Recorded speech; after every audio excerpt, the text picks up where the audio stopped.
We witnessed an ass kicking in the National Football League on Sunday afternoon. There's a lot to get into regarding that. But obviously what's on everybody else's mind is how unfair the world of sports is because Florida State was left out. Didn't they tell y'all? Fair's a place where they judge pigs. When will we ever learn? It does not exist. The Stephen A. Smith Show in the house. I'll try to explain. Yet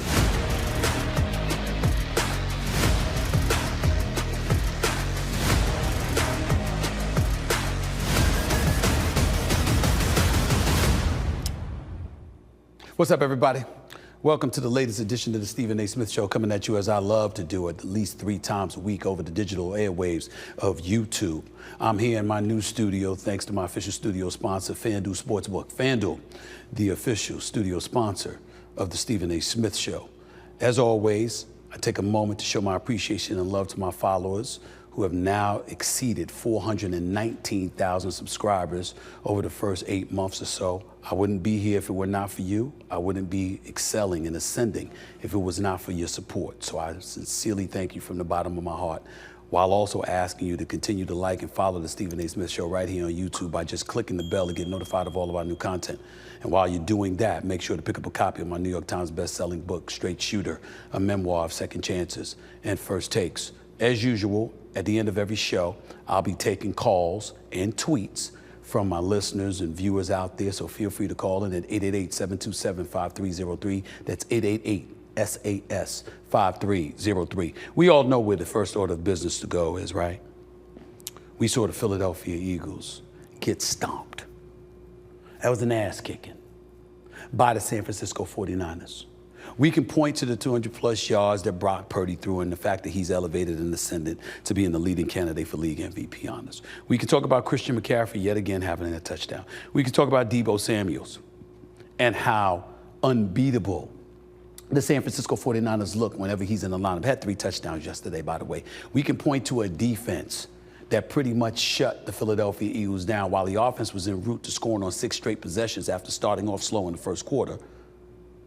The Philadelphia Eagles couldn't do anything to answer that call. And what feeling should you walk away with in the aftermath of a loss like this? I'm gonna tell you what that feeling is. I don't say it to you plain and simple. A lot of people don't want to admit this. I'm just looking around because I've got to duck for cover when I'm about to say, considering rather what I'm about to say, but here it is. Do you realize that the Philadelphia Eagles NFC Championship from last season was delegitimized Sunday afternoon? Oh, Stephen A., why would you say such a thing? Why would you say such a thing, Stephen A.? I'll tell you why I say such a thing. Because when a team shows up in an NFC Championship game looking lights out, and they lose not 1, not 2, not 3, but 4 quarterbacks in one season. Remember, San Francisco last year lost Trey Lance, and then they lost Jimmy Garoppolo, and then Brock Purdy shows up in the NFC Championship game and gets his elbow damaged, and then after that, Josh Johnson comes in there and he gets hurt. It got to a point where Deebo Samuels and Christian McCaffrey were lining up behind center. They had no one to throw the football. And so as a result, you're the San Francisco 49ers. You know what you're thinking in your head? You know what you're thinking in your heart? We should have been there, not them. We're thinking they're fraudulent. We're thinking we're going to whip their ass when we see them. And what happened? The days leading up to the game, they chirped and talked smack to the Philadelphia Eagles. Nick Sirianni, the head coach for the Philadelphia Eagles, is showing footage of the San Francisco 49ers talking smack about his team. And the Eagles were supposed to be ready. But what happened? At the start of the game, before the game even started, when the San Francisco 49ers came out onto the football field, they marched right down the middle of the field, shoving Philadelphia Eagles players out of the way before the game started. They basically said, "We coming to kick your ass." So for them to actually turn around and do it, what do you say? What do you say? You know what you say? Not a damn word. Because that's what ass kickings do to you. It shuts you down. It humbles you. Humility kicks in. And all of a sudden, it forces you to reflect. What might have been in that last year's NFC Championship game? What could be in this year's playoffs? And if you're the San Francisco 49ers, why should you be taking a backseat to anybody? Your defense is elite. Your offense is potent. You got Brock Purdy looking like the second coming to Joe Montana. You got Deebo Samuels doing this thing. Ayuk is no joke. Christian McCaffrey's a stud. George Kittle is an elite tight end. And oh, by the way, Kyle Shanahan is arguably the elite play caller in all of football. At one point, again, San Francisco scored touchdowns on 6 straight possessions. Brock Purdy threw for 4 touchdowns, 314 yards, and 0 interceptions to be exact. And their defense held the Eagles to just 46 yards rushing. Swift and Gainwell and those boys combined for like 20 yards on 9 carries. It's a bad day for the Philadelphia Eagles, who, by the way, have to go up against the Dallas Cowboys next. And if Dallas wins that game, they're tied at 10-3 in the NFC East, and the Eagles will be in danger of losing the division crown, which means they'd have to go on the road come playoff time instead of being at home. And if you're the Dallas Cowboys, who's a different team on the road than they are at home, it's to your advantage. So all of a sudden, things have gotten very, very interesting in the NFC. But again, the salient point to walk away with is that in the end, we're not saying that the Eagles weren't an elite team. We're not saying they couldn't have won the Super Bowl. We're not saying that they didn't play lights out in the Super Bowl and Jalen Hurts would have been the MVP had they won. Patrick Mahomes' heroics had to come to and rescue the day. We get all of that. But in the end, before there was a Super Bowl, there was an NFC Championship game. And the Eagles' opponents was the San Francisco 49ers team that was literally without a quarterback. And so for San Francisco to have a quarterback and to face you for the very first time with the same personnel they would have had in last year's NFC Championship games and to stomp you the way that they did basically gives fodder to the notion that the NFC champions were delegitimized yesterday. Think about that. Walk with me and let's move on. Because as I stand here today, and I'm going to transition to the National Basketball Association for a second. Did you see what happened with LeBron James and Ime Udoka? On Saturday night, the Los Angeles Lakers played the Houston Rockets, winning 107-97, keeping the Rockets winless on the road at 0-8, by the way. But that was not what made the news. Rockets head coach Ime Udoka got into a verbal altercation with King James himself, LeBron James, resulting in both receiving technical fouls and Udoka being ejected from the game because that was his second technical that he had received during that game. When asked after the game what transpired between him and LeBron James, Udoka said we had some conversation and they didn't like what they heard. That's how he explained his ejection. LeBron was then asked what was discussed, and this is what LeBron James himself had to say. Speaking of tax, what were you and MA talking about? Thanksgiving. How much we enjoyed Thanksgiving. Looked very friendly. Yeah, it was. We all know that LeBron's full of it with that one, but we're not going to knock him for that because we understand he doesn't want to let everybody know, even though when you let people know stuff like that, it contributes to the theater and the drama of the sport. So me, myself, I wish he had told us, but that's neither here nor there. No matter how entertaining that was, it wasn't more entertaining than me at my day job, First Take on ESPN this morning with my man Shannon Sharp, a.k.a. Club Shay Shay.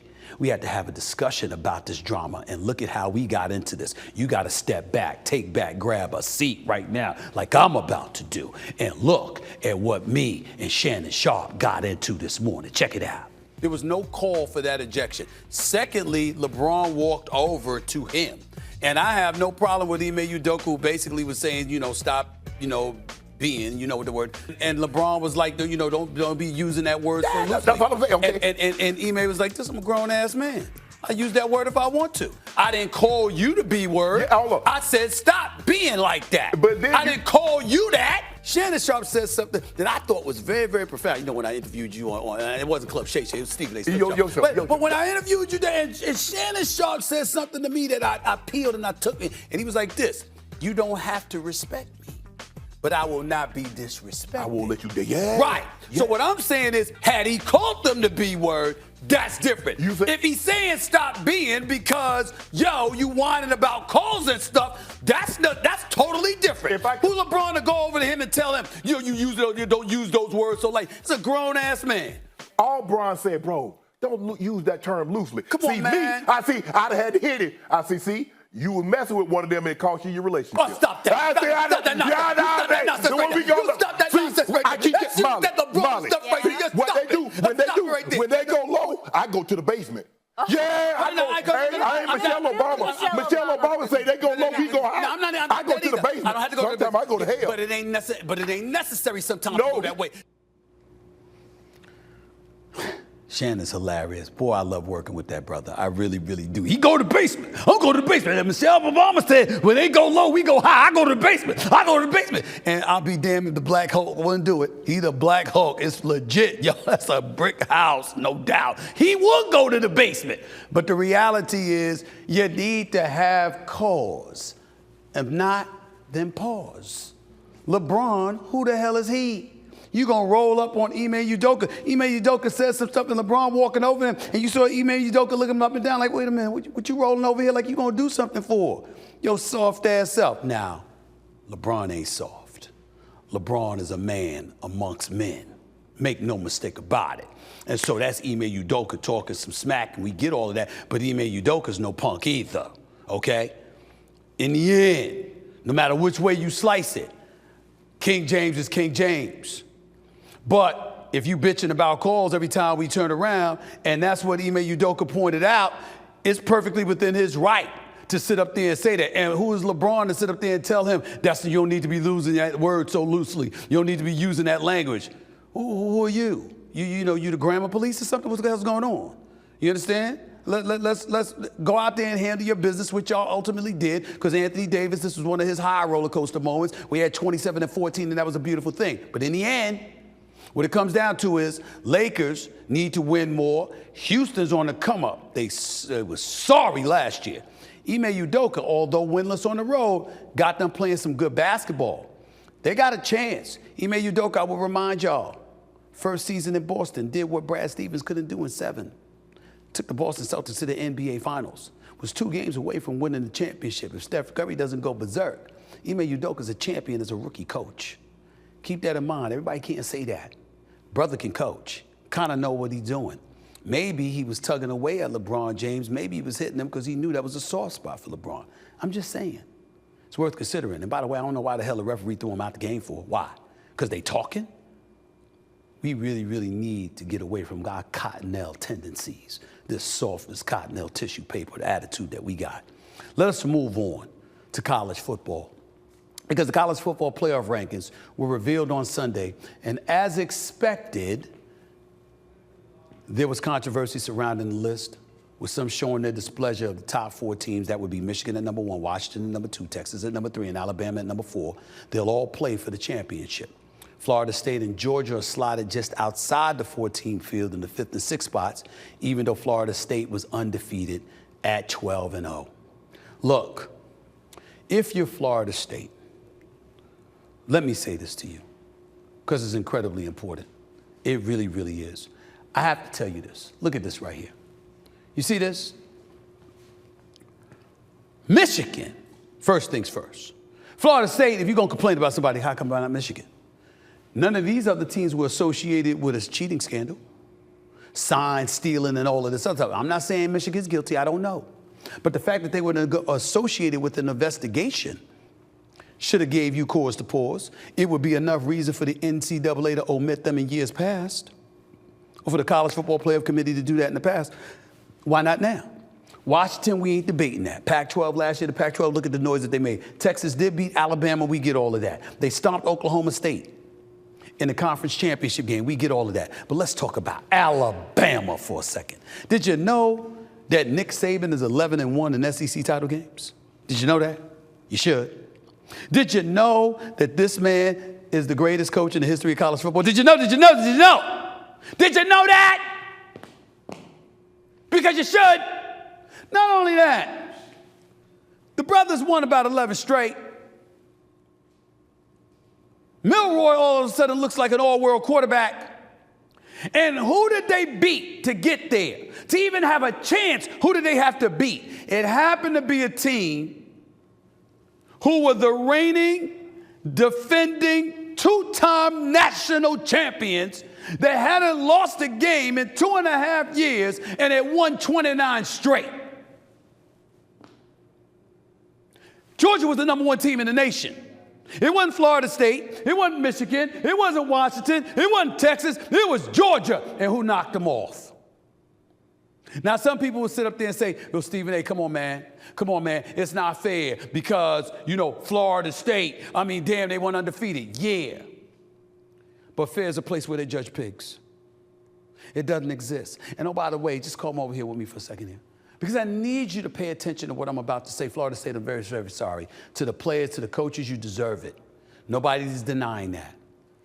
But it ain't Alabama or anybody else's fault that you got 5 power conferences, okay, and only 4 college football playoff berths. Now, next year increases to 12. Damn it, it should have been sooner. But let's go a step further than that. Let's make sure that we understand something incredibly important in all of this. Florida State loses their star quarterback, Jordan Travis. He goes down. Since then, you won games, particularly against Florida and Louisville, but didn't look that great doing it offensively.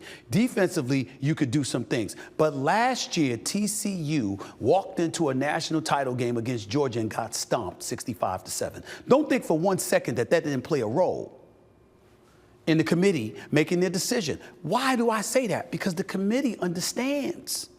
We can't have back-to-back years where a national championship game is compromised because you got a backup quarterback going up against one of those teams. Where's that going to leave us? I'm sorry. We don't want to see that again. We want to see competition. We want to see 2 hellacious institutions and universities going up against one another. Could you imagine if Alabama ends up having to face Texas for the national title, with Texas scheduled to move to the SEC next year? Could you imagine? Could you imagine that? Lord, Lord, Lord. That's what we're talking about here. By the way, in the history of the college football playoffs, the SEC has never been left out. You know why? Because they're the best conference in the country. Florida State knew this even after Jordan Travis went down, just like Ohio State knew it in 2014 when J.T. Barrett went down and Cardale Jones had to step in. What did they do against Wisconsin? They won 59-0. 59-0. They enter the college football playoffs, and then they turn around, and lo and behold, they win the national championship. Y'all struggled against Florida. Y'all struggled against Louisville. Style points, style points, style points. It shouldn't be about style points. It's always about style points. In college, it's not about style points. In television, who do you think they put on television? Do you think they want to put on some boring team on national television? I'm talking about in any sport. It doesn't happen. See, what we don't want to face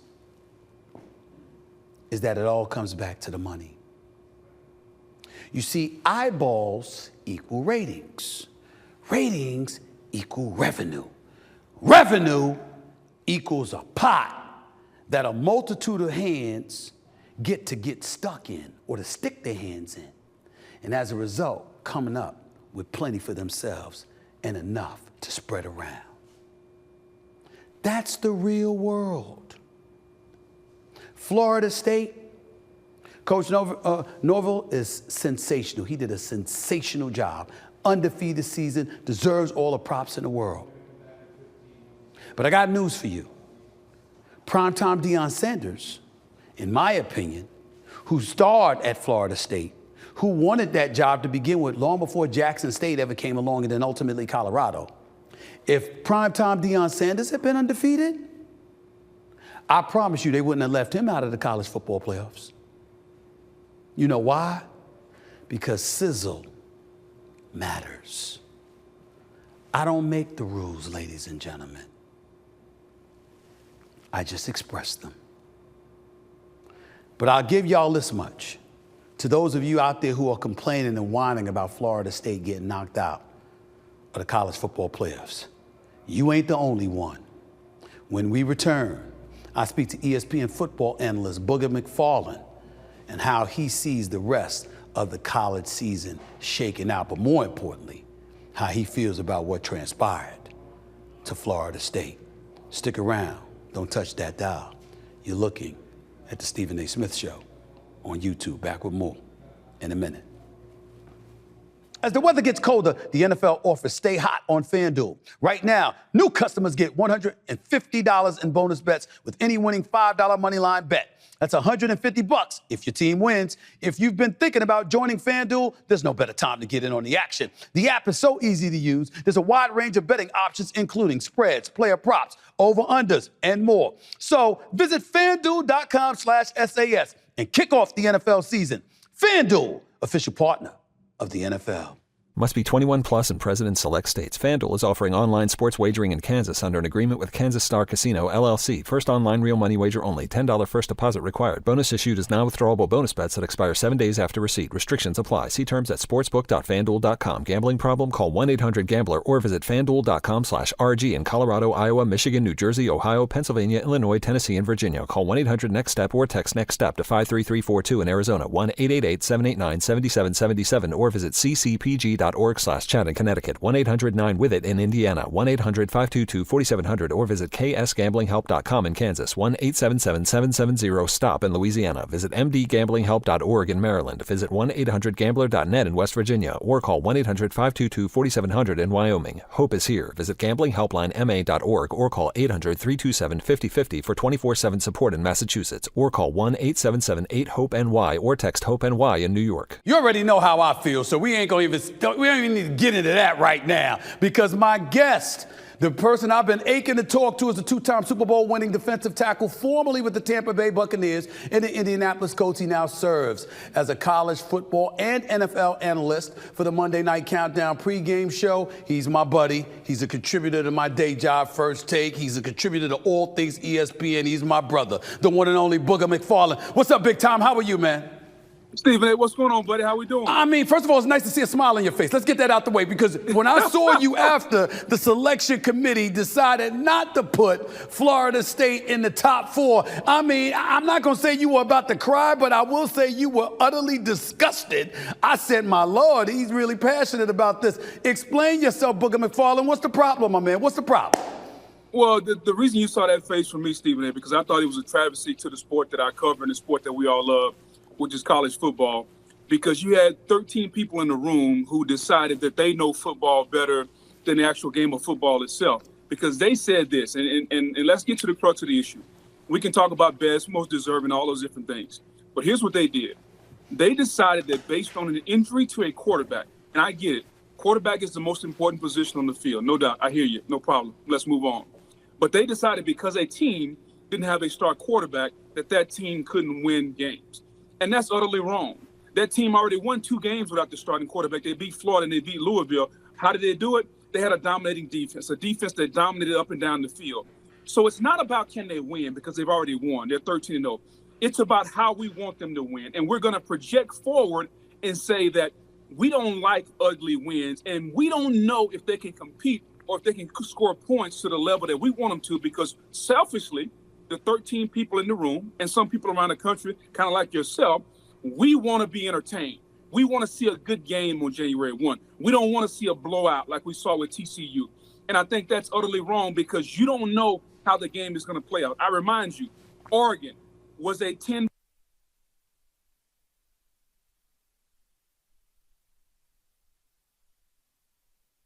You already know how I feel, so we don't even need to get into that right now, because my guest, the person I've been aching to talk to, is the two-time Super Bowl winning defensive tackle, formerly with the Tampa Bay Buccaneers and the Indianapolis Colts. He now serves as a college football and NFL analyst for the Monday Night Countdown pregame show. He's my buddy. He's a contributor to my day job, First Take. He's a contributor to all things ESPN. He's my brother, the one and only Booger McFarland. What's up, Big Tom? How are you, man? Stephen A., what's going on, buddy? How we doing? I mean, first of all, it's nice to see a smile on your face. Let's get that out the way, because when I saw you after the selection committee decided not to put Florida State in the top 4, I mean, I'm not going to say you were about to cry, but I will say you were utterly disgusted. I said, my Lord, he's really passionate about this. Explain yourself, Booger McFarland. What's the problem, my man? What's the problem? Well, the reason you saw that face from me, Stephen A., because I thought it was a travesty to the sport that I cover and the sport that we all love, which is college football, because you had 13 people in the room who decided that they know football better than the actual game of football itself, because they said this, and let's get to the crux of the issue. We can talk about best, most deserving, all those different things. But here's what they did. They decided that based on an injury to a quarterback, and I get it, quarterback is the most important position on the field. No doubt. I hear you. No problem. Let's move on. But they decided because a team didn't have a star quarterback that team couldn't win games. And that's utterly wrong. That team already won 2 games without the starting quarterback. They beat Florida and they beat Louisville. How did they do it? They had a dominating defense, a defense that dominated up and down the field. So it's not about can they win because they've already won. They're 13-0. It's about how we want them to win. And we're going to project forward and say that we don't like ugly wins and we don't know if they can compete or if they can score points to the level that we want them to, because selfishly, the 13 people in the room and some people around the country, kind of like yourself, we want to be entertained. We want to see a good game on January 1. We don't want to see a blowout like we saw with TCU. And I think that's utterly wrong because you don't know how the game is going to play out. I remind you, Oregon was a 10-point favorite on Friday night over Washington, and Washington won. Tulane was a favorite over SMU, and SMU won. The game of football is not played in a boardroom with 13 mics and TVs and a lot of people that make a lot of money. The game of football is played on grass, and it's a bone-on-bone game. And to me, that's why I was shocked, because I've been on that field. I've been the underdog and told what I could not do. And at the end of the day, I've done it before. And I just thought those kids were wrong. And then on top of that, to read the tweet from Jordan Travis that said this, and I almost cried with this, Stephen A. He said, I wish I would have broke my leg sooner so my team could have proven they could have won without me.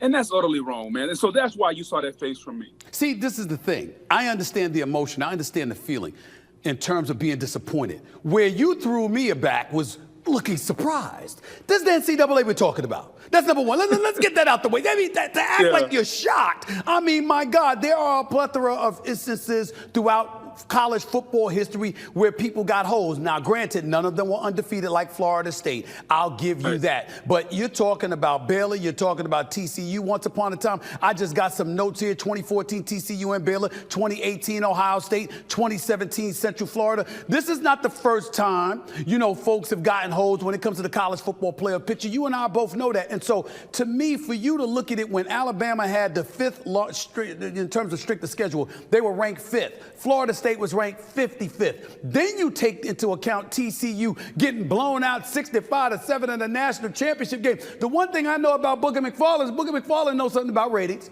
He knows something about money, and he knows that the opportunity to have ratings facilitates you getting more money. And if you're college football, everything has always been about the money. So what the hell are you surprised about? Well, you're right that the networks are concerned about money, the networks are concerned about ratings. If that's the case, then put that in the bylaws. The bylaws say we want the 4 best teams. The bylaws don't say we want the 4 best teams that can give us ratings while we sit around and eat black-eyed peas and turnip greens and cornbread on New Year's Day. That's not what the bylaws say. The bylaws simply say this, the 4 best teams based on a certain criteria. So, yeah, I'm not surprised at what the NCAA does. We know it's a bunch of good old boys up in Kansas City or wherever they are making rules and trying to do different things. But this college football playoff committee is supposed to be different. And they've operated differently over the last 9 years. But this year, in the 10th year, all of a sudden they want to do something differently based on what we saw, or I don't know if I want to call it recency bias, but just what we saw on the field. Because they saw Alabama dominate the 2-time reigning defending national champion, as I've heard. Who were 29-0, by the way, who were 29-0 over 2.5 years. They hadn't lost a game. I get it. But the last 2.5 years has no bearing on this conversation. I get it. It sounds good to say, but that has no bearing on what happened this year in 2023 in the football season. But I do understand there are humans in the room that can't forget about what you're talking about, which is them being champions. And so I just wish they would come out and say, you know what, guys, Florida State, you deserve it. We don't think that you guys can put on a good enough show against Michigan or whoever, and so we're going to keep you out. And I think that's the crux of the issue, because Florida State, 13-0, the winner of a Power 5 conference, that type of resume has never been left out. But all of a sudden this year, you want to leave it out, and then you're going to blame it on an injury. You don't know how the team or the game is going to play out. We know none of that. And so I think that's the biggest issue for me. Well, Booger, who do you believe should have been left out? We've got Michigan, we've got Washington, we've got Alabama, we've got Texas. Texas and Alabama 3 and 4, of course. Who do you think should have been left out? Alabama. I think Alabama should have been left out. Alabama should have been left out? Absolutely. No question. No question. The SEC champion, the #1 conference in football, who won Absolutely. 11 straight, who knocked off the reigning defending two-time national champions. They should have been left out. They should have been left out, and I'm going to explain why, because I know you can follow me, and you are a student of the game and a student of sports. See, here's what college football is about. Until next year when it goes to a 12-team playoff. Every game matters in college football. And there's this team called Texas that went to Tuscaloosa this season, not last season, not 2 seasons ago. They went this season, and they beat Alabama, the mighty Alabama. Well, guess what? That team also went 12-1 and won a conference championship. And so, therefore, because of that win, for me, I had Florida State in at number 3. It was going to be Michigan 1, Washington 2, Florida State 3. And the decision for me was going to come down to between Texas and Alabama. And by way of that win in Tuscaloosa in September, I'm giving a nod to Texas as being the better team. Why? I saw Texas go into Tuscaloosa and beat you by 10 points. So even if Alabama beat Georgia, which they did, I'm still not going to put them in. I already thought about this before the game even played out. That way, I wouldn't have a visceral, emotional reaction. Well, why haven't you brought up Michigan? I mean, Alabama wasn't associated with a cheating scandal. Michigan was. How come it can't be Michigan that you're looking on that should be on the outside as opposed to Alabama or Texas or Washington? Here's what you said, and it's a key word, and I love you because your thesaurus is deeper than most people in America. You said associated. Right. You didn't say they did it. That's you just true. said they associated. That's associated, alleged. We don't know if they did it or not. Did they cheat or did they not? We don't know it, so I'm not going to punish a team for something I don't know that they did. And so, therefore, that's the reason why I'm not touching Michigan. Now, you show me proof or they are sentenced based on that cheating scandal, I'll pull them out. As a matter of fact, the College Football Playoff Committee said as long as Michigan is eligible to be ranked, we're going to rank them. If they become ineligible, then we won't rank them. So I'm going to follow the same bylaws as the College Football Playoff Selection Committee did. What about the argument that, look at 2014, where J.T. Barrett goes down for Ohio State, Cardell Jones comes up in there, they stomp Wisconsin 59-0, they get into the postseason, and obviously they win the national championship, okay? Now, Florida State could have done that, but they struggled against Florida, which is a mediocre team, and they struggled against Louisville, which is a good team, not a great team. How about that argument? What the struggle? Yes. Won? Yes. They won both of those games. And did we not see your mighty Alabama have to have a prayer against Auburn, the last-second play of the game? That was a great play, though. That was a great play, though. It wasn't like just some Hail Murray. That was a great play. Isaiah Bond catching that pass in the right corner of the end zone. It's 4th and 31, Stephen. That's a prayer. It didn't look like a throw. It didn't look like a prayer to me watching Jalen Milroe throw that ball to Isaiah Bond. That looked like a bit better than a prayer. Well, let me ask you this, though. Kirk Herbstreit, our colleague at ESPN. Yeah. He kept bringing up the fact that obviously head-to-head competition matters, record matters, strength of schedule matters. We all get that. But he also brought up the nugget that in those bylaws, they do highlight how player and coaches' availability matters in terms of the whole selection process. So losing Jordan Travis obviously compromised Florida State to some degree because it affected quote-unquote style points. That obviously is something they said beforehand could potentially play a factor. It's not something that they came out of the wind with. I mean, they said it beforehand. They let you know this is some of the things that were going to play a part in the criteria. How about that argument? Well, I think that's a really good argument, but here's what I'll say. You talk about the absence of coaches and players. Michigan played 6 games without Jim Harbaugh this year, and they won. They proved they could win without Jim Harbaugh. Okay. Florida State played 2 games without their quarterback, and they won. They proved they could win those 2 without their starting quarterback, Jordan Travis. But the reason we don't count those wins of Florida State, they didn't look good enough. It wasn't stylish enough. See, Stephen A., you and I can both put on suits. One might be Tom Ford, one might be from Sears or J.C. Penney. No, they're stop gonna it. look different. Okay, they're gonna look different. Same might be suits and ties, but they're gonna look different. And we are a society where we want certain things to look a certain way. It doesn't matter if both of us got on suits. We can both have on nice suits. But just because yours says Tom Ford and mine might say Sears, the look is differently, and people are gonna gravitate toward you. Same thing with football. We want the offense to look good. We want the quarterback to shine. We want entertainment. Okay, exactly. Well, just say that then. But didn't they say that? Is that not what they're saying, Booger, when they say, excuse me, if players ain't available, that might factor into our decision making when it comes to the selection process? Is that not exactly what they say? They got to spell it out for you. You know that's what they're saying. I thought you've been covering sports all your life. I have. Basketball, football, you even love the Yankees and baseball. Yes. There's a winner and there's a loser. That's there's true. a reason we love sports. That's what sports has always been about. Sports that sometimes, Not always. like boxing. Not always boxing with college is about football, though, style. Booger. That's my point. With college football, that's the lone exception, which is why I've complained about college football for years. Like, for example, when they came out with 4 teams, I lost it. I went apoplectic over the air because I was like, why isn't it 8 teams? Why would you stop at 4? You got Power 5 conferences. And I literally said years ago, what if one of the teams goes undefeated in one of the Power 5 conferences and they get left out? I literally said that. And everybody was like, that's not going to happen. Right. Listen, I truly get that. Here's what I'm going to ask you, though, Stephen A. Okay. If you were in the room and they say, Stephen A., who are you putting in? Who are you going to be your 4 teams?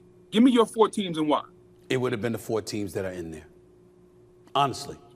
It would have been 4. I'm not leaving because I think that the SEC conference is so superior. You can't tell me that Georgia and Alabama ain't one of the top 4 teams in the nation. And so because... So why are we playing then? Because you can make that same argument back in August. So why are we playing the games then? Because I can tell you right now, okay. 9 months from now, I can tell you Alabama, Georgia, Ohio State, and probably 2 other teams are going to be 4 to 5 best. So why play the game? Well, listen. Why? Well, here's why you play the game. Number 1, because mistakes happen. Number 2, because let's say, for example, hypothetically, there was no SEC championship game, and Georgia and Alabama had just played in a regular season game, and Georgia lost that game. Guess what? You still pick Georgia because Georgia was 29-0 over the last 2.5 years, and the 2-time reigning defending national champions. The problem with Georgia was that Georgia was neither. I mean, you didn't win your conference. You didn't win, your conference championship. So you don't have an undefeated record, and you're not the SEC champion. I couldn't put you in there, but I can't leave the SEC out when that's the number 1 conference. I'm looking at 2 teams that can make an argument that they're the best in the nation. I got to pick at least one of them. I hear you. This year, and this is coming from somebody who played in the SEC and has covered it, the SEC was down this year. As a matter of fact, the ACC, which got left out, was ahead from the standpoint they beat the SEC, I want to say 6-4 in head-to-head games. I believe so. And so I can make an argument that the ACC was stronger this year. So traditionally, you're right. The SEC has been dominant for a long time, not this season. And I think when you factor in all those things, like we can go round and round, but when you factor in all those things, I just feel like a Power 5 institution, Florida State, we're not talking about just any institution. Florida State got chips on the wall. Right. If you go all the way back to Bobby Bowden, like Florida State is notable. This is not true. UCF or somebody like Florida State. Jimbo Fisher brought a national title there. No question with Jameis Winston. So to leave them out based on style points, based on what 13 people would feel would happen in the room was just wrong. And I felt like yesterday on the show I needed to voice that because they didn't have a voice on there, number 1. And number 2, it doesn't matter if it was Florida State. Take the school out. It could have been Winston-Salem State. It could have been South Carolina. It doesn't matter. If you earn something on the playing field, basketball, football, whatever, and somebody, in my opinion, wrongly takes it away from you, the voiceless need a voice. 2 questions. And I was definitely going to be that. 2 questions before I let you get on out of here. Number 1, if TCU hadn't gotten stomped 65-7 in last year's national championship game, do you think this happens to Florida State this year? Probably not. I don't know that for sure, but probably not. Question number 2, and I threw this out there. You might not ever speak to me again once I say this to you, Booger. I was on national television this morning. You know what I said? What's that? Yo, man, if primetime Deion Sanders was the coach at Florida State, which is where he wanted to go, which is where he starred as a player, and they were undefeated with him as the coach, I think they would have went in. Now, Norvell has done a phenomenal job. He has proven to be a sensational coach. No shade thrown on him whatsoever. But style points in the sport of college football has religiously mattered over the years. And I think that if primetime Deion Sanders was the coach at that university, it would have happened. What are your thoughts about that? I may agree with you because if you look at what they did, who's the coach of Alabama? Only the GOAT, Nick Saban. That's right. And to your point, Nick Saban carries some cash. I guarantee you those people in the room are saying, man, can we leave Saban out? For the second straight year. Alabama out? And so even though Deion doesn't have the chips on the wall that Nick Saban does, he does have that same cachet from the standpoint of style points and entertainment. So, yeah, I can go along with that. Mm-hmm. You gonna be all right, man? I mean, I'm just here because this is your brother. I'm just checking on you. You gonna be all right? That Florida State's going through what they're going through. Or you gonna be all right? Because we got a college football playoffs coming up in a few weeks. You gonna be okay when you got to critique those games? Stephen A., hey, I'm gonna be all right. If you can lose 20 pounds and get a six-pack, I'm gonna be all right with this college football playoff. Oh, I ain't got the six-pack yet, but I have lost 35 pounds. I have lost 35 pounds, but I'm still trying to get the six-pack. I'm still trying to get the six-pack. You know what I'm saying? I got that loose skin I got to work out too. You know what I'm saying? I got to work it out. Seriously though, man. By the way, listen, it's one of the things that all men, especially black men, as we get older, man, we need to be in better shape and not just sit around and collect guts because we want to eat a lot. So I'm proud of you for doing that, man. I noticed you've been talking about it. I saw you unveil your jacket and shirt nice and European cut. I like that. I'm trying. And by the way, as much as I love you, stop lying. I can't let you get away with lying to the American public. You know good and damn well you don't wear no Sears suits. Okay, you know better than that. You know good and damn well you got some Tom Ford or some other stuff going on. Ain't no damn suit from Sears. Stop that. Listen, stop that. I'm trying to draw an analogy. You got to paint a picture vividly for people when they're listening. I love you, bro. Appreciate you, my man. Thanks so much.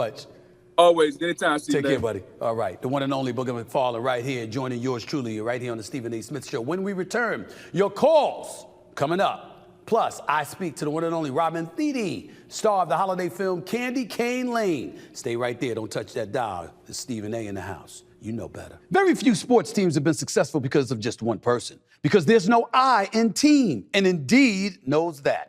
When you're running a business, you gotta be hiring the best team around, and you need Indeed to help with that. Indeed can streamline hiring with powerful tools so that you attract, interview, and bring candidates aboard all in one place. I love that they don't mess around and waste our time. They immediately match you with quality candidates and do all that hard work for you. And the best part is that they're the only job site where you just pay for the applications that meet your must-have requirements. No time or money wasted. So start hiring now with a $75 sponsored job credit to upgrade your job post at Indeed.com/SAS. Offer good for a limited time, of course. Claim your $75 credit now at Indeed.com/SAS. Just go to Indeed.com/SAS and support the show by saying you heard about it on this podcast. Indeed.com/SAS. Terms and conditions apply. Need to hire? You need Indeed.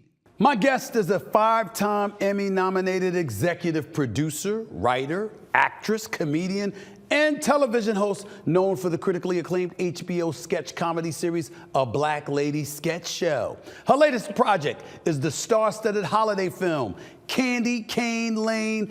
Ladies and gentlemen, please welcome to the Stephen A. Smith Show, the very, very talented Miss Robin Thede. How are you, Robin? How's everything going? Everything is great, and I'm a 6-time Emmy nominee. Excuse me. You need to get on your peeps because they didn't tell me that. I'm sorry. 6-time Emmy nominated. It's new. It's for these new delayed Emmys that are happening in January, so it's fresh. How are you feeling right now? I mean, when you just brought up 6-time Emmy nominations. Talk about that for a second in terms of how you're looking at yourself and where you are at right now at this particular moment in time in your career. Oh, wow. You know what? It's really amazing. I've been so lucky. A Black Lady Sketch Show, 4 seasons. The whole show has 16 Emmy nominations, 3 wins. We're up for 3 more in January. It's just been a huge blessing. Not that awards are everything, but as Black people, we know that, we don't always get recognized in these big award shows. So for me, that's a mark that we've appealed to a worldwide audience and people can watch us across the globe. And so to be able to bring Black women to the forefront in that way for so many seasons has just been the joy of my life. I'm going to get back to that because that's a subject I definitely wanted to tackle with you. So I'm very, very glad that you're here to talk about that. But let me transition for a moment to Candy Cane Lane. Tell us about what this project is all about. Obviously, December 1st is when it's coming out. Everybody's going to be able to see it. Talk to me about that for a second. Listen, Eddie Murphy, okay? Yes. That's all you need to know. The man. Like, Eddie Murphy doing his first legit comedy for Christmas. Tracy Ellis Ross, Nick Offerman, Chris Redd, Jillian Bell, the cast, DC Young Fly, Daniel Bernard from Ghost, like all these amazing, amazing comedians that director Reggie Hudlin brought together to create this really, really sweet but action-filled and exciting Christmas movie that I think families are going to enjoy. But even if you don't have kids, like it's such a fun ride. And I think the energy between Reggie and Eddie, they're reunited for the first time since they did Boomerang together. Yeah, that's right. It's so palpable on screen. So we got to have a really great time. I get to be animated in the movie with Chris Redd and Nick Offerman, and we play characters who get trapped as Christmas ornaments by this evil elf played by Jillian Bell. And it's just really, really fun. It feels fresh. It feels like a new holiday classic. I'm interested in knowing, because anytime you talk about comedy, you're talking about laughter, you're talking about putting smiles on people's faces and things of that nature. We know the times that we're living in, and we see how divisive and so crazy things have gotten in our society as a whole. How important is comedy in today's day and age compared to what the level of importance it may have once had? You know what? I think comedy's always been important. You go back to Moms Mabley and being disruptive and showing what Black women can do. You go through, Richard Pryor, Flip Wilson, Whoopi Goldberg, and then up through In Living Color, Kim Wayans, and all these incredible Black women who have really signposted our progression in the business. And I think, for me, Black women in particular have just shown me how much we can take any sort of pain and make it funny, or just silly things that make them funny, right? Without diminishing ourselves. And I think that's what the real power is for people today who are building on the shoulders of all those great comedians. But I think comedy in general, right? Whether it's Black women, Black men, white people, whatever. Yep. I think comedy in general is so critical as long as we know how to laugh at ourselves, I think there's so much just people being mean, right? Yeah. Not only in person, but online and all of that. Like the levity of comedy, I think is always really fun. And even if it's not the type of comedy, you're down with, there's always something for everybody. So it's really important to be able to laugh at ourselves and let loose. And everything that I make, I really just try to make things that people can just switch their brain off for a half hour, and not your brain, but your stress. You can switch your stress off. You switch your brain off if you want to. Right. That's right. Do whatever it takes, right? I tell you this, the thing that bothers me is that I'm usually with comedy in the past, nothing was off limits. You could laugh at anything and anybody. It was indiscriminate. It wasn't discriminatory against anybody. It didn't pigeonhole anybody, anything like that. No one was safe from comedians, which I thought was a very, very good thing, a very great thing, to show you that no matter who you are, you can be laughed at, you can be laughed with, et cetera, et cetera. Now in this day and age, the comedians that I know on a personal level and beyond, they talk about how times have changed, and it's such a damn shame because you have to be scared of the content that you actually put out there to make sure it's something that's going to be stomached and received by the viewing public. Do you find that to be more challenging now than it was years ago? I don't, because I don't care. That's what I'm talking about. I love that answer. Keep going. For me, well, first of all, I try to make comedy that doesn't punch down, but that doesn't mean that we don't do anything that's not edgy. I mean, I had a show on HBO for 4 years. We definitely push the boundaries, but nobody really came for us we were hurting anyone. I think as long as your intentions, you know what? Here's the thing.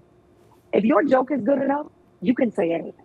Really? And I know that the best comedians know this, and I think that I'm not scared because I believe in, being able to write a great joke. Mm-hmm. And if somebody's offended at the end of the day, that's going to happen regardless, even if you don't do a controversial sort of subject or joke. So I think it's okay. I think by and large, people still really enjoy comedy and people still really need it. And, there's some things that just aren't funny anymore to audiences. That's true. Right. But I think that there are things that are funny anew, that wouldn't have been funny 20 years ago. And comedy goes in these waves. There were people saying this decades ago as well, that, George Carlin used to say it. Right. That people didn't want to hear what he had to say. And he's one of the greatest comedians of all time. So I think it all comes in waves. I don't really listen to that so much. I feel like if your joke is good, you can do anything. How do you? And I just try not to punch down and be mean, because that's just not my comedy. I got you. Yeah. How do you maintain your comedic genius? Because when I think about it, it's some people listen, they walk in the streets, they're paying attention to the things that people are saying, the things that people are complaining about, et cetera, et cetera. And some people just have stuff that's circulating in their head and they just put put it out there and folks find a way to be receptive to it. How do you believe, or what do you believe the ingredients to your success is when it comes to being an actual comedic writer? I think for me as a comedian and as a writer, I just try to make things funny that are relatable to everybody. I try to find the things that's like, oh my God, yes, that did happen to me. I can't believe she said it in that way, or that they did that sketch about that thing. So I think as long as you can make it relatable, and people love to see themselves in comedy, right? Mm-hmm. If you make it too far out there, too weird, you're only going to have a small audience. But I think over the years, what I've tried to do is just make people feel seen with the comedy, and make them feel smart, make them feel like, oh yeah, okay, I've been in that situation, I know that person. But at the end of the day, if it makes me laugh, I'm gonna put it on the show and see how it goes. And I think the same with Kit and Lane. We got to improvise so much with Eddie and Tracy and Nick and Chris and all the actors. Like, that was what was so dope, is like we took this real family situation and these, kind of very grounded characters, but doing really silly things, right? And just make the jokes relatable. I want to transition to you on a personal level from this standpoint. If I remember correctly, according to my research, your mama is an Iowa State representative. Is that true? Is that true? Yeah, she retired last year after 14 years. Okay. 7 terms in the state house in Iowa. Yeah, first Black woman from her district. She was incredible. Passed historic legislation about marriage equality, a bunch of stuff. She was amazing. And your dad is a retired teacher. Is that correct? Yeah. Teacher, principal, all the above. He worked on my mom's campaign, and he was they're both still very politically active. And I think the reason I'm asking is because I'm saying, okay, yes, because first of all, if you're in politics, once you're politically active, you're always politically active. You never stop. That's what I've learned. You never stop. But I will say this to you. So the Iowa State representative, that was your mama, the retired teacher, that's your daddy. And the comedian in you, how did that happen? Usually when you have parents in those positions, they're like, girl, we don't want to hear anything about jokes. This is serious. We need you to do this. That's what parents usually would do. Did that happen to you? Absolutely. My parents were like, please go get a real degree. Like, don't try to just do comedy and, end up doing something, horrible for money. So I went to Northwestern. I got a degree in broadcast journalism, and then I ended up using that on fake late night comedy shows. So it worked out. And not only that, you were also a radio personality. You were an entertainment correspondent, if I remember correctly. These are all. That's right. I'm trying to do my research, girl. I'm trying to do my research. Okay. But so I've done it all, honey. I've done it all. And I'm so what I'm asking is that considering the opportunities that were clearly out there for you, why didn't you stick with one of those things? I mean, one could argue you're pretty much doing it all right now, but why that transition? What's funny? I was always doing comedy. I've been doing comedy since I was 13, and I went through Second City in Chicago. The only reason why I was even on radio or doing entertainment correspondent stuff was because there was a writer's strike in 2007, 2008. Wow. And so I fell back on that degree and got a real job. There we go. But no, I was always doing comedy. I was just trying to make my way through that strike. And, we've been through another one recently. And I thank God didn't have to get a second job. But, so no, that degree helped me when I needed it most. 2015, first African-American woman to be a head writer for a late night talk show with Larry Wilmore. That obviously is historic in its own light. When you think about that and being recognized for that, what does that make you feel like? I have a lot of firsts, and I think that was my first big one. But, first Black woman to do a sketch comedy show, first Black woman to nominate and win, have our first Black woman director win an Emmy for comedy variety. Like, all these firsts have kind of followed my career, and I always say it's bittersweet for me. It's a badge of honor, I guess, in some ways for me, but it's a badge of shame for the industry. Like, it shouldn't have taken that long for these things. I was only the 4th Black woman to ever have a late night talk show. Like, that's just wild to me, coming to think of all the, other sorts of people that have done this. So I think for me, it's all about leaving a legacy where people have opportunities because I did the things I did. And that's what makes me happy. And that's what I love about doing the projects that I've been so lucky to do, is that it's not just about me. You know, we get to bring all these amazing people with us, be it a Black Lady Sketch Show, Candy Cane Lane, or anything else I'm working on. You know, I'm listening to you right now, and I remember I had to sub for Jimmy Kimmel one night. Myself, Stephen A., crazy as I can be. I actually had to sub for Jimmy Kimmel one night. I can't tell you, I was sweating bullets. I had to use the bathroom about 5 times before I went out on stage. I was nervous as hell. I ain't gonna lie to you, Robin. I was nervous as hell. But I'm listening to you, and I'm saying to myself, excuse me, we've seen late night. You see Gobert and Kimmel and Fallon and all of these guys and Seth Meyers and all of these folks. We once had Arsenio Hall. We saw what Larry Wilmore could do. Obviously, Trevor Noah did a sensational job on Comedy Central.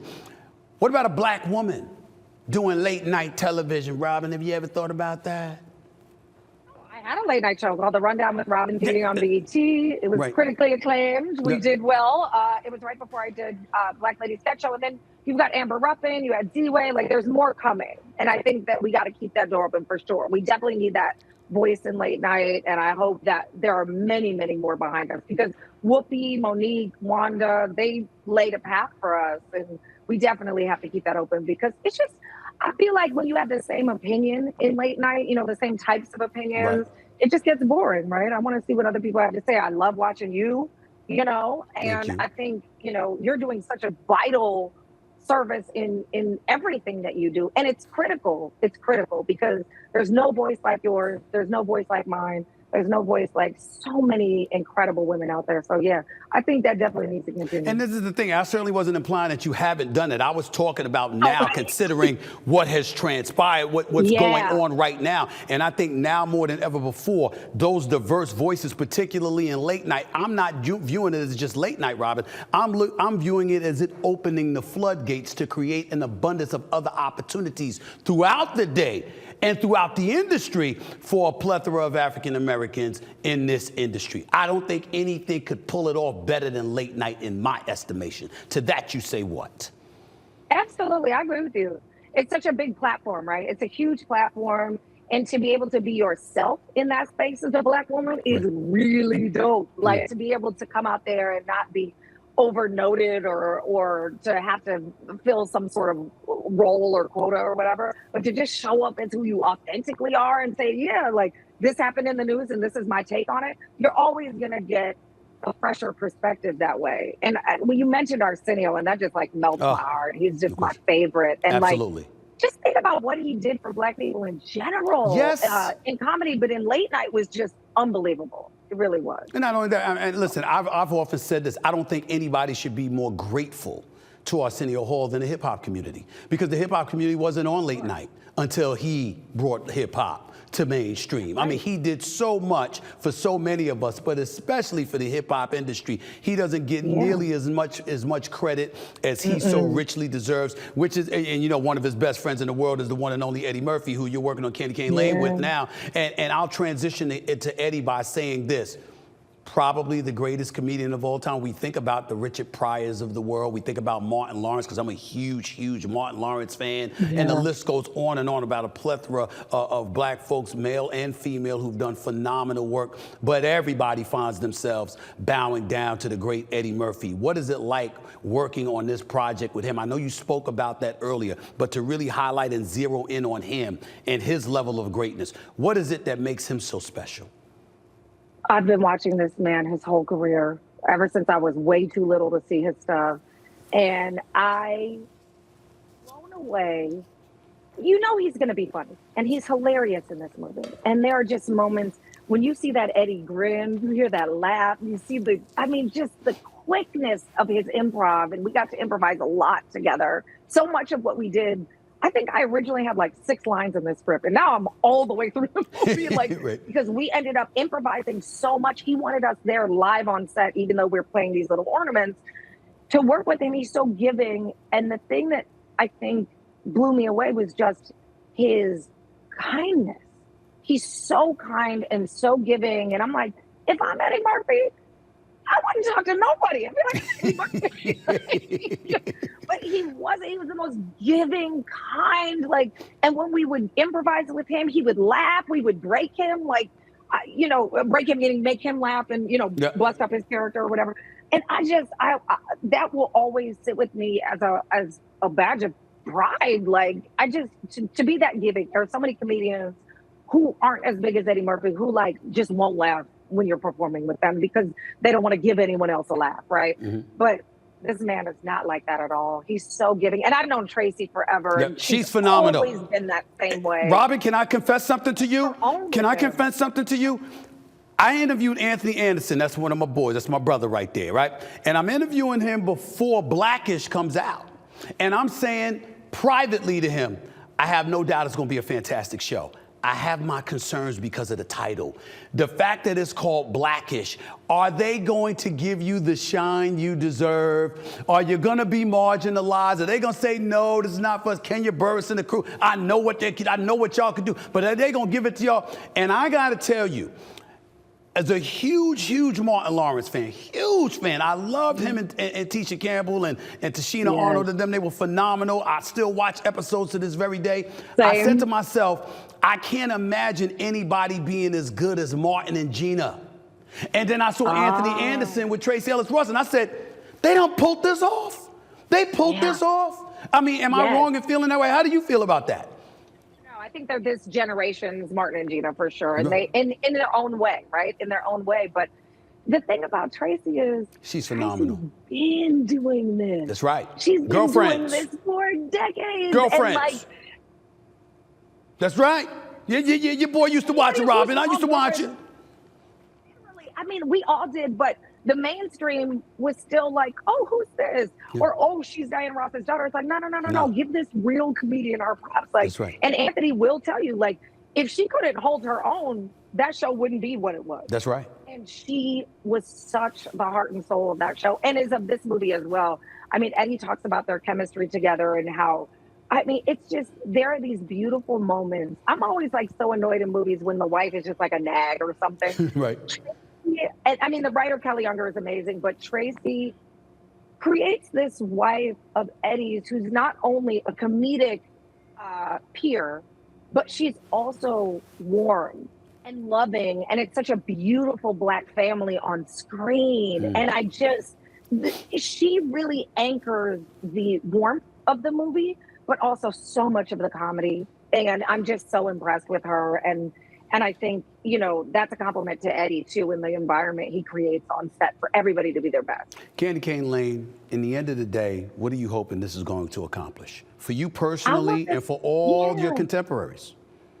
Well, I want this to be a new holiday classic. I want this to be a movie that everybody, how I watch, Trading Places and Die Hard and all. That's right. That's right. At Christmas. I want people to watch this with their families that way, or how we watch Home Alone. Like, for me, this is our Black Home Alone. Like, we get to have and the kids in the movie are so good. Yeah. So I'm just excited. I hope people enjoy it with their families. And what it can do for me, I mean, look, it's already allowed me to spend a few months with some of my greatest comedy heroes. Right. And I'm already rich, so I'm good. But that's right. Say it. I ain't mad at you. I mean, say it if it's true. Say it if it's true. Sure. Why not? But I hope that you'll see me in more movies soon. And now that we've closed one chapter of my on-camera stuff, I'm looking forward to the next. And I'm developing a new show called Disengagement with HBO. So there's a lot more coming down the line. Well, listen, consider this a home for you. Anytime you want to talk, I'm here for you. I really appreciate your time. You're absolutely fabulous. I'm looking forward to Candy Cane Lane on Amazon Prime, debuting December 1st. I can't wait. And I'm just so proud of you and what you're doing. Keep up the great work and all the best to you, okay? You take care of yourself. Thank you. It's so good to talk to you. All right, take care. The one and only Robin Thede. Love it. Right here on Stephen A. Smith Show. Back with more in a minute. We all know how much of a hassle buying a car can be. You spend so much time driving around trying to find the perfect car, negotiating over the price, and worrying about the quality of the vehicle. But not anymore, thanks to Vroom. Vroom is the better way to buy and sell used cars. When you go to Vroom.com, you can shop thousands of cars right from your phone. They have all the popular makes and models and no haggle pricing, so you know you're getting a good deal. Best of all, they'll deliver your new ride directly to you. Vroom stands by its vehicles, too. Every car and truck from Vroom goes through a thorough inspection and reconditioning process and comes with a 90-day limited warranty.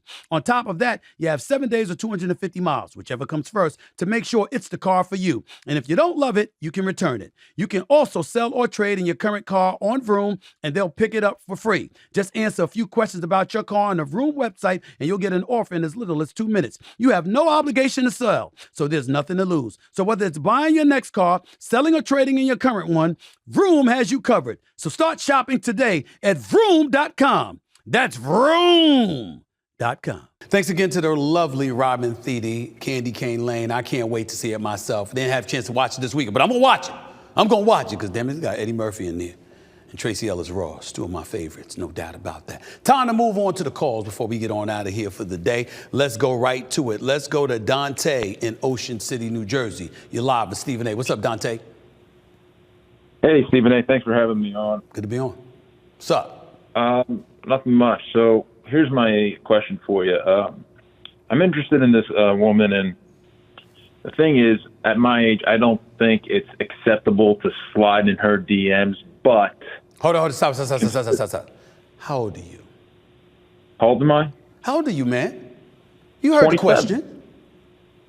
No, I wasn't sure if you asked her or my age. No, your age. How old are you? I'm 27. You're 27 and you think you're a little bit too old to slide into a DMs? Yeah, I just think it's a little immature, but I don't know. Based on your answer just now, I guess it's not too old. No, I guess I'm not too old. No, immaturity depends on what you say once you go there. But if you say to her, hello, how you doing? I'm such and such. I just wanted to reach out and say hello. What's wrong with that? Okay. Hey, no, that was my next question for you. So I feel like that's my only avenue to really contact this girl, because I don't think it's the right way of going about it, going to where she works. She works at a restaurant. Okay. Let me stop. Yeah. I mean, usually I end calls much quicker than this, but you really need my assistance. I could tell. So I'm going to help you out. First of all, do you know her? So that's a yes or no question, bro. We don't know each other personally, but we know we exist. We follow each other on social media, stuff like that. We have mutual friends. But her and I have never had a real conversation per se. Okay, but if you reached out to her, she'd know who you are? Yes, sir. Okay, so why not you just DM her and say, look, I'm reaching out because I didn't have any other way to reach you, but I really would like to meet up with you and talk with you. Would you mind if we go out for a drink sometime? Excellent. Okay, so that was my next question to you. Can I just go out and be blunt and just say it like that? Because I've got my buddy saying, that's not blunt. My man, you ain't telling her, look, man, I want to jump your bones. I want to get down. You ain't say that. You said, I'd love to get together with you for a drink just to talk to you. Is that okay? There's nothing that's offensive or off kilter about that. Sumatra, am I right about that? I'm right about that. I don't think I'm right about that. There's no problem. Okay? So that's all. Just don't be offensive. You got a woman? Actually, I just broke up with my woman. Okay, so you just broke up with your woman because if you had a woman but you was doing that would be different. You understand what I'm saying? That would be different. But if you don't have a woman. We broke up 6 months ago. Broke up 6 months ago? Yes, sir. So you ain't had a woman in 6 months? Well, not that. I mean, that way, no, I'll lie. It's only been once in 6 months, but once in 6 months. So I know. One woman in 6 months or one moment in 6 months? No, it's only been the one time since I broke up with my ex. So listen to what I'm asking, my brother. You're gonna get a dial tone because you're annoying me now. I'm asking you direct questions. Yes, sir. Is it one moment in 6 months or one woman in 6 months? No, one woman. Got it. You all right? Mm-hmm. Okay, you all right? Yeah. Okay, you all right? All right. Listen, DM her, reach out, DM her. Tell her this was the only way you knew to get in touch with her. You usually would not do this, but it's the only way to get in touch with her. And as a result, since you knew y'all had mutual friends, acquaintances, et cetera, you thought it would be okay. Would you mind if we got together for a drink and to talk? That's all you have to do. I appreciate that. Thank you very much. Take it easy, my man. Thank you so much. Enrique in Arizona. You're live with Stephen A. What's up, Enrique? Hey, Stephen A., how you doing? I'm good. Talk to me, bro. What's up?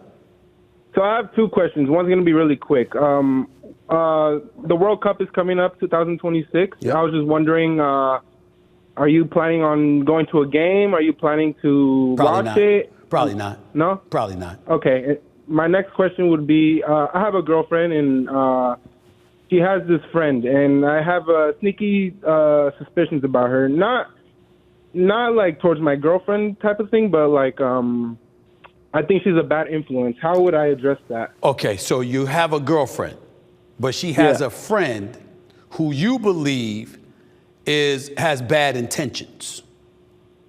Like, I feel like I wouldn't say she's jealous of our relationship. Like She when probably a friend gets is. I jealous. mean, she probably is, because she had her time with her girl, and then you came along, and if you handling business, your girl would want to be with you more than she'd want to be with her, and as a result, it gets in the way of their closeness with one another, which they had prior to your arrival. So the jealousy / envy is not completely off kilter here. Yeah. I would. What do you think I should do? Should I address it to that friend? No. Should I address it to? No. Her friend has no obligation to you whatsoever. Your woman, that's her friend. What you do is you express your feelings to your woman. If your woman has no problem with the role her friend is playing in her life while she's involved with you, there's nothing you can do about that.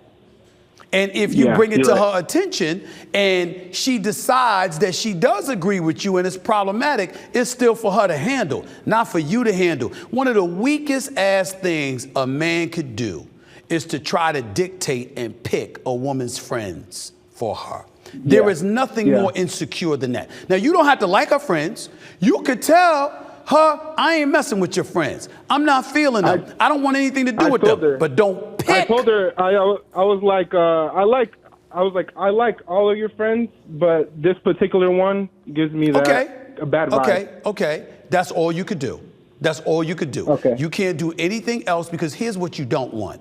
You don't want any woman coming along in your life trying to dictate who your friends are. Yeah. Don't do it. And not only that, when you a dude and you try to control who a woman's friends are, you look weak. And one of the things you don't want to do as a man is look weak. 100%. All right, man. Go at it. Thank you. Take care. Take it easy, man. Happy. Zach from St. Croix. What's up, my brother? How you doing? How's it going, Stephen A? What's going on? Talk to me, my man. So I got two questions here. First of all, you said you in St. Croix, you from St. Croix?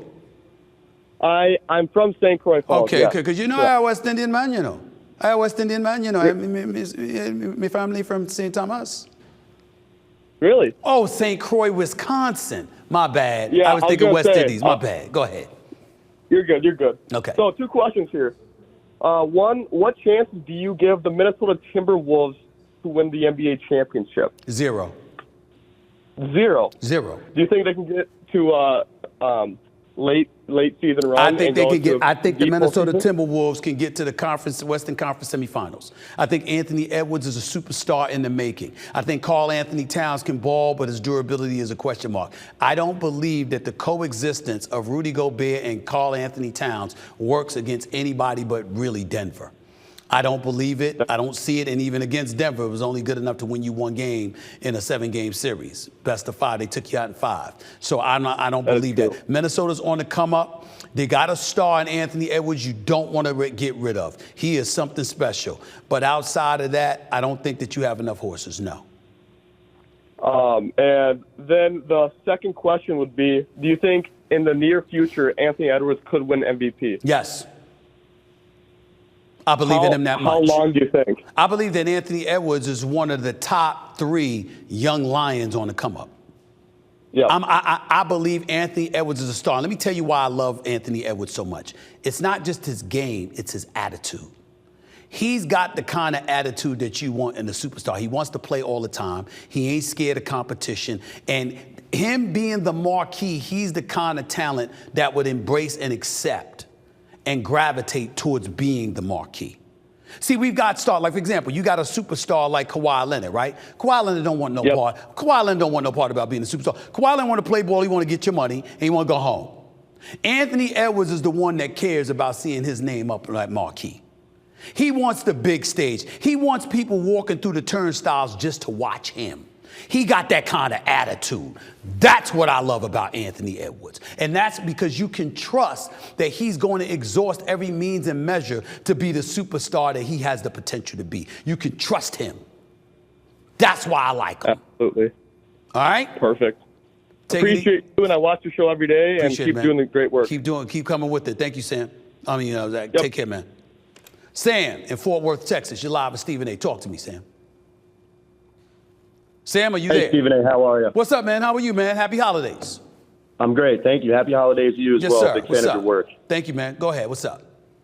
So I was scrolling through Twitter the other day, and I saw that you believe Florida State was snubbed out of the playoffs because of TCU's loss to Georgia in the national championship. No, I said it played a role. It wasn't the reason. I said it was one of the reasons. In other words, while they point and blame at the College Football Playoff Committee and all of this other stuff, I'm saying blame TCU last year too. Throw them into the equation. When you get stomped 65-7 in a national championship game, any kind of potential hiccup is something that the committee is going to be averse to. That was my point.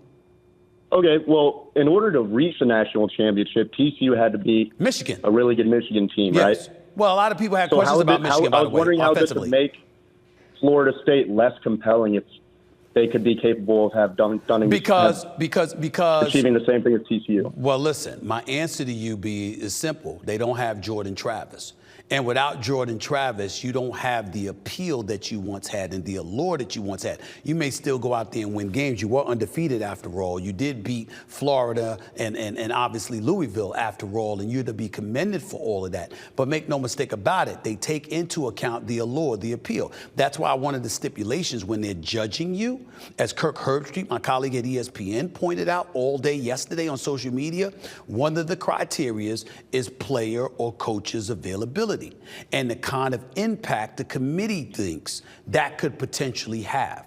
And so if you remember in 2014, when J.T. Barrett goes down for Ohio State, Cardale Jones goes up in there, plays lights out. They beat Wisconsin 59-0, go into the playoffs, and then ultimately win the national championship. If in Florida State's case, once Jordan Travis goes down, they struggle to score offensively against Florida and Louisville. Their defense was the story, and no doubt they still ended up undefeated. But the appeal that they had compared to an Alabama and a Texas, in their eyes, was leaving something to be desired, and that's what their thinking was, and I understand it.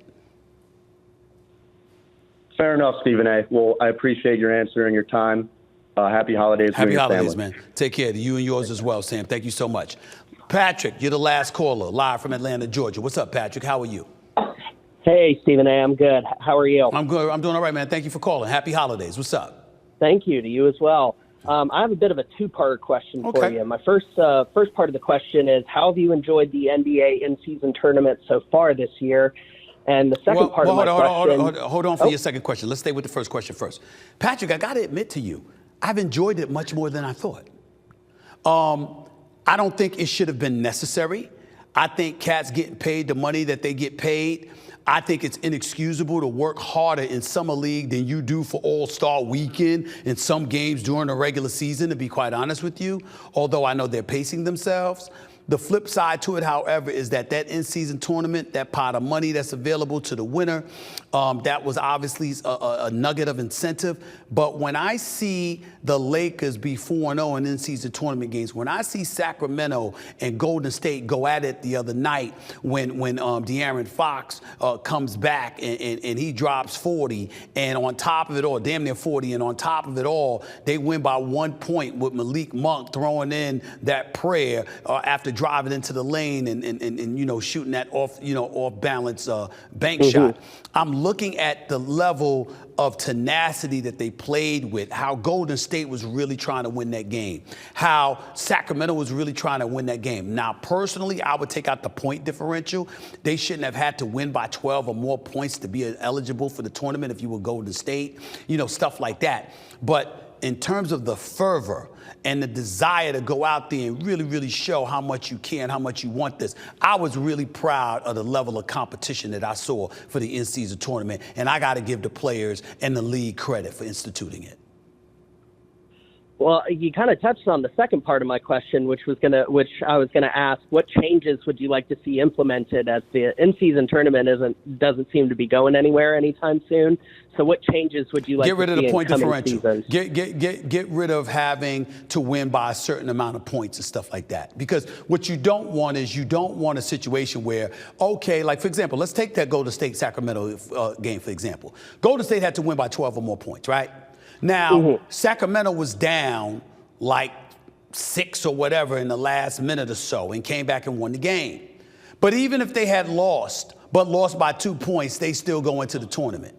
See, it shouldn't have been, oh my goodness, Golden State, well, you got to win by at least 12. No, you win or you lose. You see what I'm saying? It's one or the other. It shouldn't have been about the points. So they got to get rid of that, I believe. But outside of that, nah. And the other thing is, me personally, I would have liked to have seen it in February. Damn near would have liked it to replace the All-Star game because they don't give any effort anyway. But I do understand now why they wanted it early, because they didn't want to just concede the first 2 months of the season to the National Football League. They wanted to make sure to remind the world, look, we matter too. We exist too. Here we are, the National Basketball Association. We're incredibly popular. One would argue that we're more popular than even the NFL in the digital world, all right, as opposed to the linear world. You can make those arguments, and because you could do that, I think that's something to take into consideration. All righty, sir. Well, I really appreciate you taking my call today, and hope you have a happy holiday. Happy holiday to you and yours. All the best to you, my man. Enjoy the new year. Thank you, sir. Yes, sir. Take care. Call back anytime. That's it for this latest edition of the Stephen A. Smith Show. Hope you enjoyed my interview with Robin Thede. I hope you enjoyed my interview with Booker McFarland. Hope you enjoyed the calls. Hope you enjoyed my takes on college football and the playoff picture, the Eagles and the 49ers, and of course, LeBron James getting into it with Ime Udoka, the head coach for the Houston Rockets. There's always something to touch on, and you know if there's something to touch on, I'm definitely going to make sure that I do just that. So I wanted to thank y'all for joining the show, and just to remind y'all, I'll be back Wednesday, but I'll be coming at you from the road because I'll be in Las Vegas for the in-season NBA tournament. So you'll be catching me there, all right? Until next time, take care of yourself, all right? Peace and love, and I'll see y'all in a couple of days. Later.